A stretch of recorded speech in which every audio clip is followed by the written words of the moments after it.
Nabalitaan niyo naman siguro ka-coffee, yung ninakaw na painting, no? Diyan sa Silay City. Nabalitaan niyo yan for sure, di ba? Kasi loko-loko rin itong mga magna na ito ka-coffee.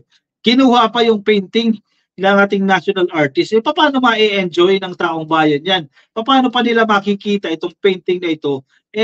Dinekwat na. Pero may good news naman tayo dyan ka-coffee. Bagamat na-dekwat na yan, na-identify na po ang pagkakakilanlan ng isa pong suspect. Kaya yari kayo dyan ka-coffee. Grabe naman kayo. Pati painting, hindi nyo na pinalampas. Grabe naman pala kasi ka-coffee, itong painting na to. Siyempre, pinta ng national artist. Kapag ang painting ka-coffee, lalo na kapag namatay na yung artist, no, yung gumawa niyan, lalo na ito, national artist yung gumawa niyan tataas talaga yung presyo niyan. Sobrang taas ka-coffee to the point na umaabot ng, halimbawa, yung isang katulad na painting nito, ka-coffee, umabot po ng 46 million pesos. Itong painting pa kasi hindi pa pinapa-auction Pag pina-auction na yan ka-coffee, doon nagkakaroon ng ganyang kataas na presyo kasi pataasan kayo dyan Di ba? No, mag-start sa 5 million. Mamaya magtatawag na 7 million, 10 million, 100 million, 200 million. Doon tumataas yung presyo ng isa pong artwork o ng isang art piece. Yung isa pong painting na kahalintulad dito, kasi itong eksaktong painting na ito na nawawala, wala pa yan, yung painting na yan ka-coffee, wala pang eksaktong presyo yan kasi hindi pa naman napapa-auction yan. Pero yung kahalintulad niya, napresyuhan na. And potentially, baka ganyan lang din ang presyo. Or mas mataas pa, lalo pa ito, naging controversial pa ito dahil na-tsugi yan. Ang problema, we have to make sure na yung halimbawa, ma-recover yan, bababawi, na yan talaga yung totoo. Kasi kung nanonood, anong title yan?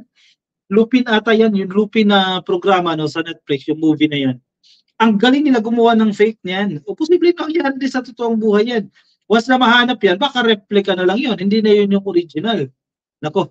Pero syempre, yung mga eksperto naman dyan, ma-check naman nila yan. May mga authenticity checks sila dyan, ma-identify nila yan. So, Amorsolo painting stolen from museum. Sige, background muna tayo.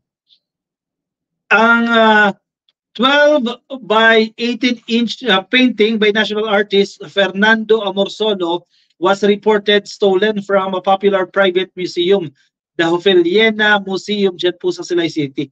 12 by 18 inches. Ang isang ruler ka-coffee, para ma-visualize nyo lang 12 inches, no? 12, ganyan yan, tapos by 18. Mga maliit lang din ka-coffee. Mga ganyan lang ang laki niyan. 12 by 18 inch ka-coffee itong painting na yan. Paano na-dekwat yan? Paano nakuha nila yan? Ito yung strategy.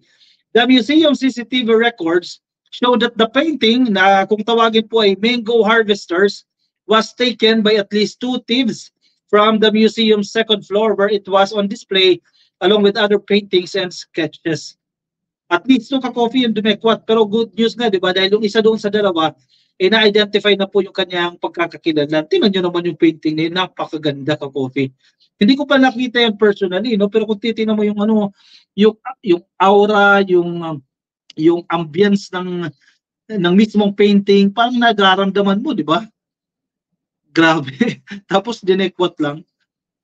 The stolen paintings is different from but thematically similar to Amorsolo's Mango Gatherers, which was sold by Leon Gallery in Makati City at a 2018 auction for 46.72 million.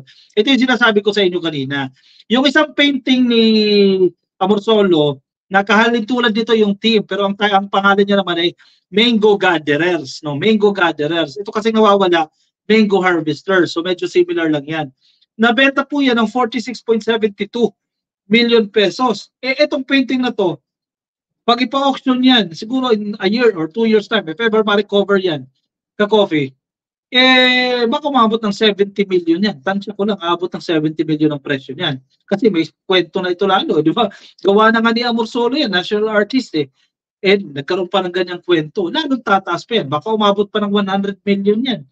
Isang painting, ha?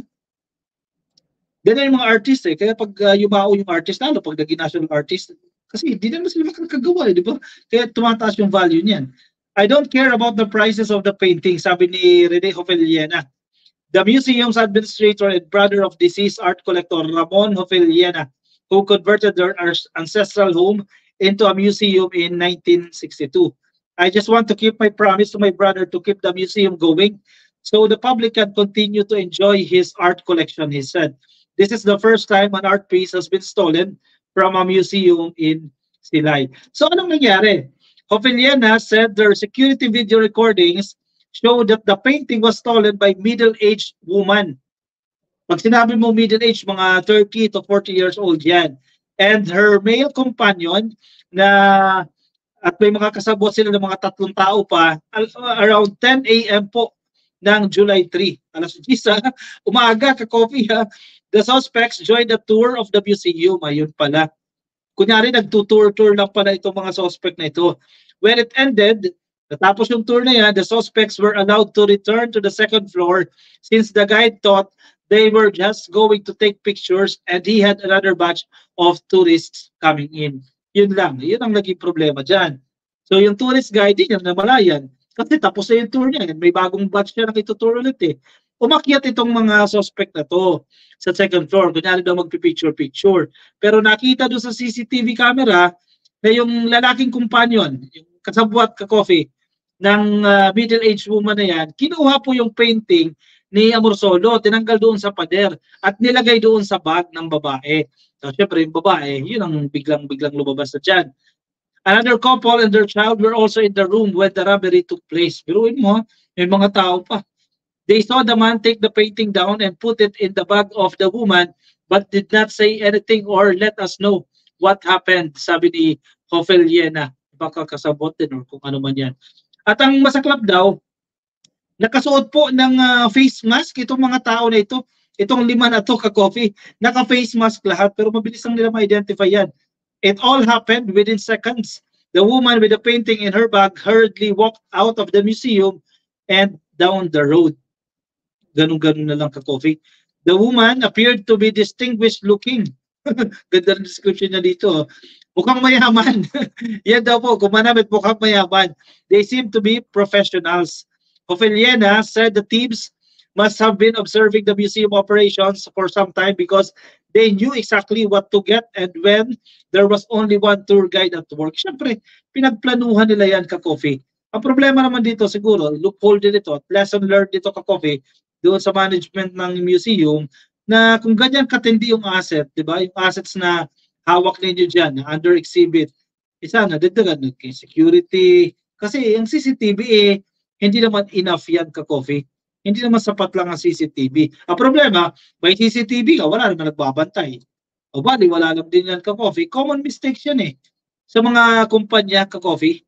Common mistakes yan. May mga CCTV, wala nagbabantay. Tapos na yung krimen nakalabas na yung tao. Daw magagamit mo yan sa investigasyon. Totoo naman yan, magagamit mo sa investigasyon yan. Pero hindi mo na-prevent yung crime. Diba? Naging reactive na lang tayo. Nag-react na tayo doon sa nangyari. While kung dapat, kung may tao nagbabantay dyan, na-prevent yan. Or mabilis na huli yung mga salarin dyan. Pero kahit pa paano, ito nagkakaroon ng pag-asa. No? Good news naman ito. Ngayong araw na po yan, July 7, na-identify na po ng pulisya ang suspect po dito sa pagnanakaw sa Amorsolo painting dyan sa Silay City. Police have identified one of 2 suspects who stole an 88-year-old mango harvester's painting of national artist Fernando Amorsolo. Grabe, ang tanda na ng painting na to. 88 years old na yan. Mula po sa isang private museum dyan po sa Silay City, sa Negros Occidental, ngayong nitong Miyerkules ka-coffee. Ang ganda-ganda nitong painting na to ka-coffee. Police Lieutenant Colonel Mark Anthony Daroca, Silay Police Chief, said that the male suspect was positively identified by a pedicab driver who transported the suspects to the city public plaza where they boarded a passenger jeepney to the city after stealing the painting from the Joveliana Museum.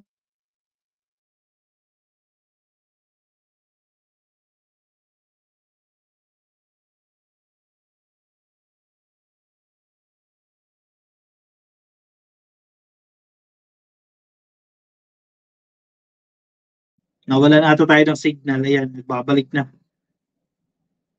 Ayan. Humina ang ating signal. Sige, ito muna tayo. Maganda yung kwento dito ka-coffee.